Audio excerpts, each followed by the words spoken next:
Le savais-tu, dans les années 80, un jeune capitaine de 33 ans prend la tête d'un petit pays d'Afrique de l'Ouest et change à jamais son destin.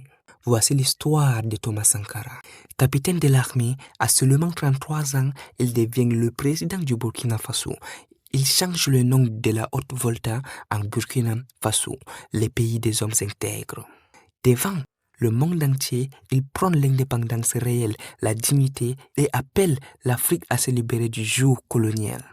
Il est nécessaire, il est urgent que nos cadres et nos travailleurs de la plume apprennent qu'il n'y a pas d'écriture innocente.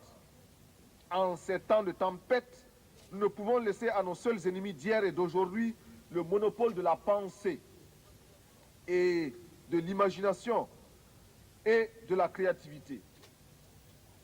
Il faut, avant qu'il ne soit trop tard, car il est déjà tard, que ces élites, ces hommes de l'Afrique du tiers-monde reviennent à eux-mêmes.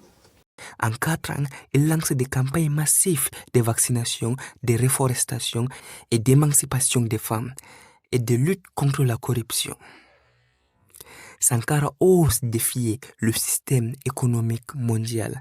À Addis Abeba, il appelle le pays africain à dire non à la dette. Nous estimons que la dette s'analyse d'abord de par ses origines. Les origines de la dette remontent aux origines du colonialisme. Ceux qui nous ont prêté de l'argent, ce sont ceux-là qui nous ont colonisés.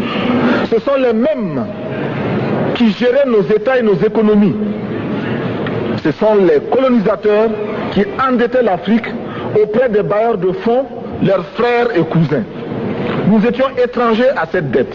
Il refuse les voitures de luxe, réduit les trains de vie de l'État et montre l'exemple d'un dirigeant intègre.